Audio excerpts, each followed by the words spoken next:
suis pas une experte assise ici de l'interdisciplinarité, mais simplement quelqu'un qui a essayé aussi. Et donc, j'ai réussi, je ne sais pas, mais je vais quand même partager. Donc, ça devrait aller vite parce que je suis interpellée sur le partage de façon personnelle. Et mon propos sera beaucoup basé sur cette expérience-là. Mais je vais par moment parler de l'enjeu de l'interdisciplinarité, ça a été abordé. Parler aussi des difficultés, des défis par rapport à mon expérience et puis quelques perspectives et une conclusion. Alors moi-même, je suis titulaire d'une thèse de doctorat de chimie organique obtenue à Strasbourg en synthèse organique. C'est-à-dire, on prépare de nouvelles molécules et puis bon, on essaie de les caractériser avec une panoplie de méthodes analytiques que nous avons dans nos laboratoires. Mais comment je suis arrivée à travailler avec d'autres disciplines? Premièrement, à cause de la chimie mathématique. La chimie est déjà une discipline transversale. Elle touche à la biologie, à la physique, aux mathématiques, etc., etc. Elle est incontournable dans beaucoup de domaines. Nous sommes tous de la chimie ici présents. Nous mangeons chimie, nous portons chimie, nous soyons chimie, etc., etc. Aussi, je vais aborder le point de la thématique sur l'environnement. Or, elle, c'est une discipline, en fait, par excellence qui est interdisciplinaire, qui interpelle vraiment beaucoup de choses. Quand on parle de la pollution dans l'environnement, il faut voir déjà que l'environnement, c'est le sol, l'eau, l'air, etc., la biomasse. On voit qu'il y a la pollution organique, la pollution inorganique, la pollution microbienne, il y a les effets de toxicité, la santé, etc., etc. Donc, de par cette thématique, déjà, j'étais obligée de toucher un peu à d'autres disciplines. Et quand on parle de substances bioactives, il a parlé de la santé, il y a tellement d'applications des substances bioactives, on les mange, on se soigne avec, on fait les cosmétiques, etc., etc. Donc les phytopathologies connaissent les maladies qu'il faut pour soigner les plantes, les médecins connaissent les maladies, les biologistes connaissent les plantes même qui fournissent ces molécules bioactives, les agronomes savent comment les cultiver, savent faire les plans expérimentaux. Donc vous voyez, autour des substances naturelles, c'est une panoplie de disciplines déjà qui rentrent. Moi, j'ai fait un document, par exemple, sur l'eucalyptus, où j'ai voulu montrer que cette plante-là a beaucoup d'usages. Et là, on retrouve ça dans beaucoup de disciplines se retrouvent. J'ai fait un lien avec les ODD, par exemple.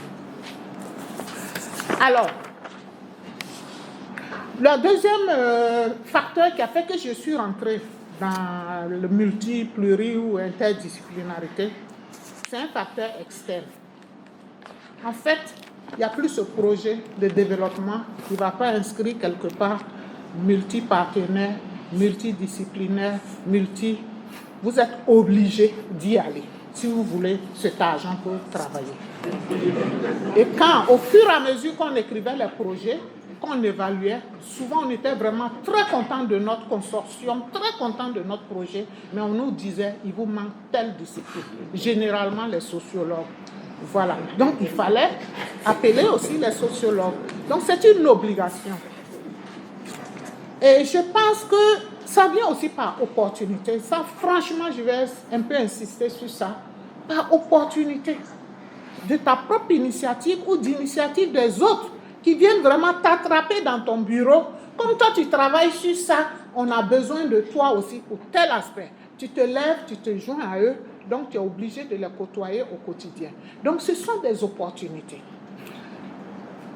Mais toi aussi, tu peux bâtir ton opportunité. Aussi une volonté personnelle. Je pense qu'il y a la volonté personnelle, je reviendrai peut-être là-dessus sur les difficultés. Il faut aimer parler aux autres disciplines. Parce que moi, j'ai vu des grands professeurs qui allaient dans les lycées faire des conférences, qui parlaient de leur discipline, mais de beaucoup d'autres choses. J'ai vu mes activités lorsque j'étais à la direction de la recherche. On organisait les journaux portes ouvertes avec vraiment beaucoup de plaisir, avec Isabelle Halleux, je ne sais pas si elle est connectée.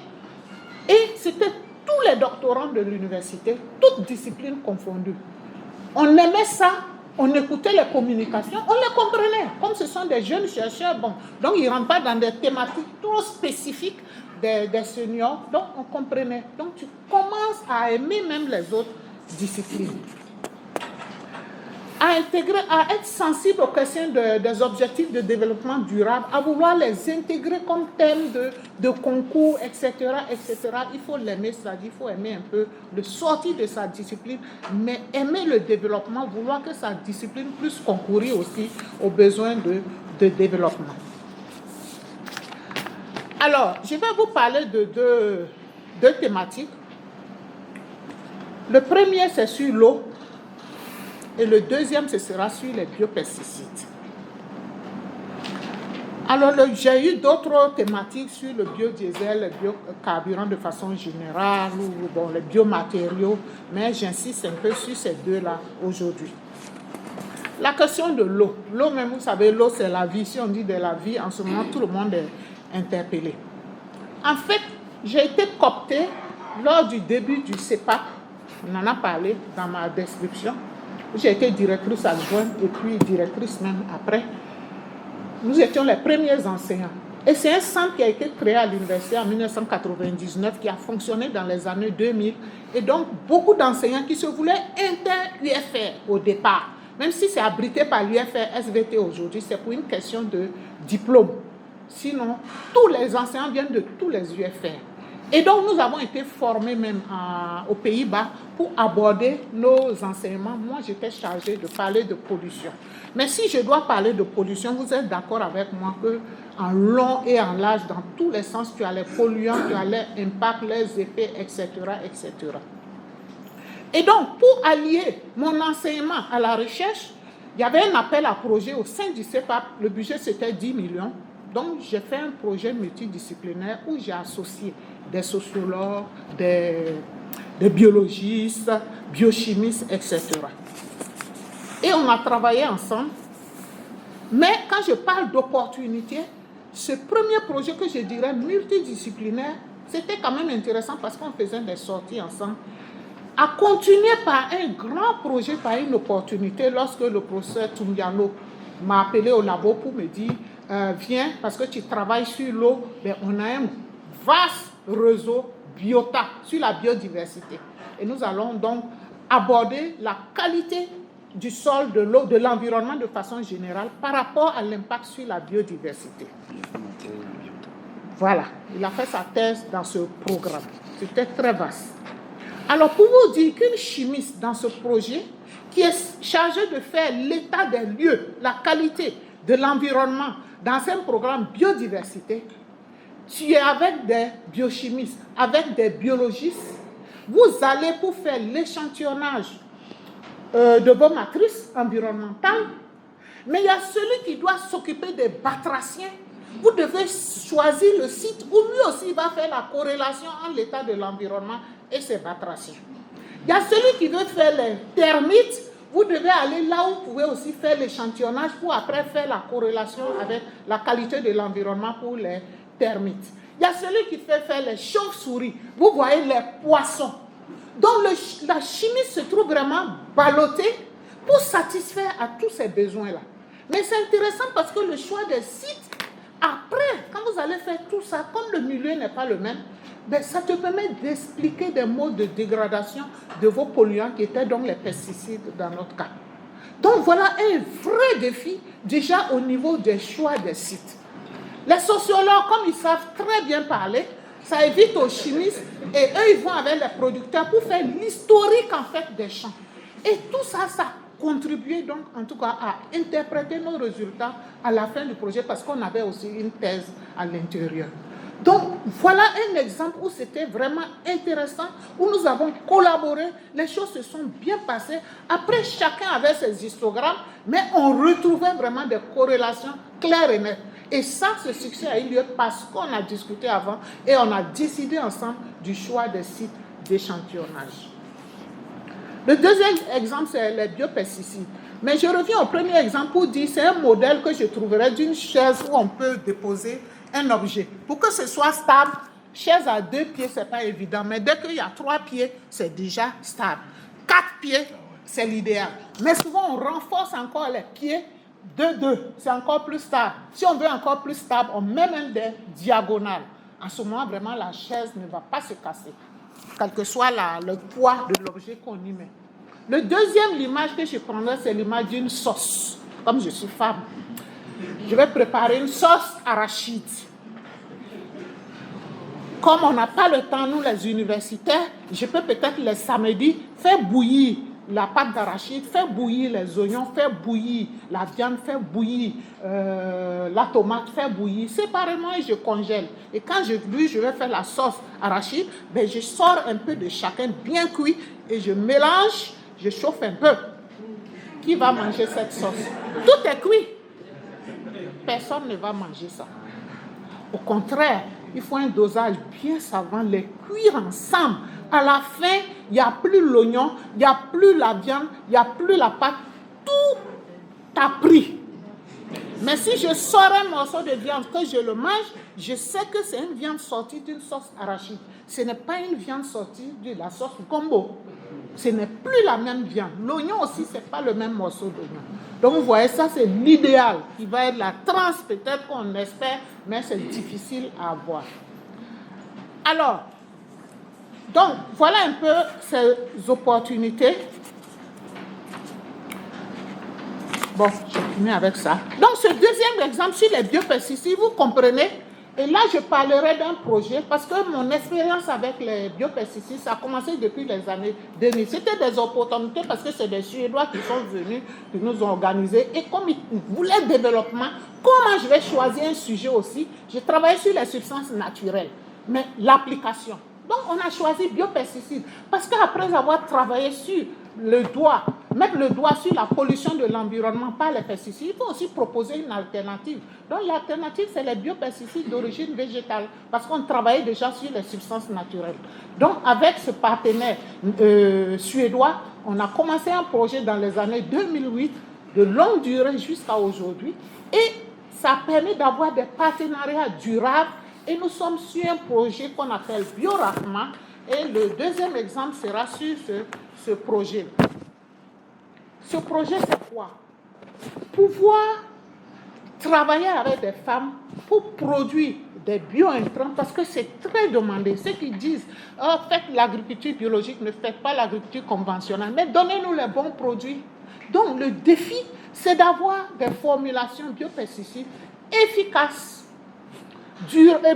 vraiment efficace, disponible, moins cher et respectueuse de l'environnement. Parce que l'impact sur l'environnement est devenu très important. Donc le projet a intégré ce volet analyse du cycle de vie environnemental. Donc nous avons un objet commun. On veut une formulation. Les chimistes, les biochimistes, les écologues, etc., tous les économistes, tout le monde doit arriver à ce produit moins cher, efficace, les phytopathologistes, etc. Donc voilà un début d'intégration. Mais comment cela se passe? Comment cela se passe? Dès la rédaction du projet, c'est vrai que nous avons cherché les points d'accord. Nous nous sommes chargés de la biomasse que nous avons identifiée, qui vient en fait de nos résultats de recherche. Nous devons donc collecter des données sur les tests champs, les tests de laboratoire, les phytopathologistes sont incontournables. Quand on va aller faire des tests sur la tomate, c'est eux qui connaissent les espèces de tomates, nous on ne les connaît pas. C'est eux qui connaissent les cycles de production, qui connaissent les dosages des fertilisants, qui savent comment récolter les données agronomiques, nous on ne sait pas le faire. Ensuite, le spécialiste de l'analyse de cycle de vie attend nos résultats pour intégrer dans son modèle, pour pouvoir nous dire telle biomasse est durable, telle biomasse n'est pas durable. Les chimistes savent faire aussi des plans d'expérience et faire des analyses des extraits et pouvoir dire que tel extrait est bien riche en molécules bioactives.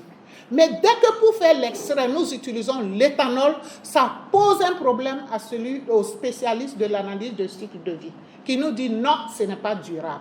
Donc, comment nous balancer entre les produits riches les extraits riches en matière bioactive, sur ceux qui ont bien marché dans les caisses champs, sur ceux qui sont durables, et l'économiste encore va venir nous dire, ça là, ça marche, c'est bon, mais c'est trop cher. Donc voilà, à un moment donné, il faut vraiment des compromis, comme on dit, pour pouvoir trouver le produit. Nous sommes encore sur ce palabre, parce qu'en novembre dernier, c'était une rencontre où c'était pas facile. Chacun se fâche un peu de l'autre, mais en amont, on n'a pas vu qu'on attendait tellement tel résultat rapidement, parce qu'on n'a pas les mêmes vitesses de recherche. Il y a des données qui peuvent se collecter vite, des données en chimie, ce n'est pas rapide. Surtout l'agronomie, tu fais premier essai, ça ne marche même pas, inondation, deuxième essai, sauterelle mange tout, troisième essai, etc. Donc nous sommes encore à ce niveau, mais vraiment c'est un bel exemple d'intégration donc, de nos résultats. Alors, je crois que j'ai un peu parcouru ce deuxième thème, mais en rappelant encore les questions de chacun vient avec sa casquette. Il faut faire le plan d'expérience, les technologies d'analyse, d'extraction, les espèces de tomates, la biomasse de départ. La biomasse de départ peut contenir encore des polluants, des métaux lourds. Et il faut aussi satisfaire à cela. La collaboration n'est pas facile. C'est un aller-retour entre les expériences. Nous nous écoutons, nous développons, nous nous ajustons. Moi-même, je me suis ajustée, mais ce n'est pas facile. Hein? Mais ça doit être réciproque. Toi, tu t'ajustes, mais l'autre en face, lui n'est pas content parce que vous n'avez pas donné tel truc, tel truc. Non, il doit aussi s'ajuster par rapport à notre vitesse. Donc, ce n'est pas simple. Alors, qu'est-ce que j'ai gagné dans tout ça? J'ai gagné de nombreux partenariats parce que là, les partenariats vraiment se multiplient lorsqu'on rentre dans des projets multi- et interdisciplinaires. Je ne vais pas les citer ici. Et ça m'apporte beaucoup dans mon enseignement. Le fait que vous vous ouvrez à d'autres disciplines. Je suis chimiste. Si je fais cours en chimie, je dois démontrer aux étudiants l'importance de la chimie dans la vie de tous les jours. Pourquoi même on fait de la chimie? Mais si je n'ai pas eu d'exemple en physique, d'exemple en biologie, d'exemple en agronomie, mais je ne peux pas expliquer aux étudiants que la chimie est très importante. Quel est leur rôle futur pour le développement du Burkina Faso? Moi, j'étais avant pour le fait que les premières années de cours dans les universités, c'était les professeurs titulaires. Parce qu'il a un grand bagage de culture générale. L'interdisciplinarité, c'est quelque part la culture générale. Donc, il pouvait parler aux étudiants pour mettre un peu de passion. Mais aujourd'hui, nos jeunes, première année recrutés en octobre, 2 mois après, il fait cours à 150 personnes. Mais il n'a pas côtoyer d'autres disciplines, avoir même la chimie, là, ça sert à quoi? Donc, la passion, là, peut ne pas venir. Donc, j'ai beaucoup gagné dans mon enseignement, surtout les financements. J'ai dit, il y a des opportunités. J'ai dit, c'est devenu obligatoire. Mais soyez stratégiques. Si on dit projet sur archéologie, mais je vais aller parce que j'aurai l'argent pour faire ma chimie aussi dans mon laboratoire.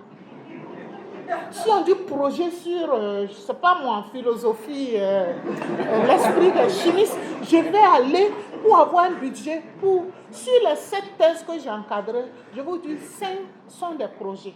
Et ceux qui n'ont pas été financés dans les projets, un là, c'est celui qui a fait la synthèse organique. Personne ne va le financer. Mais il bénéficie quand même aussi de l'environnement du labo venant donc des projets multidisciplinaires.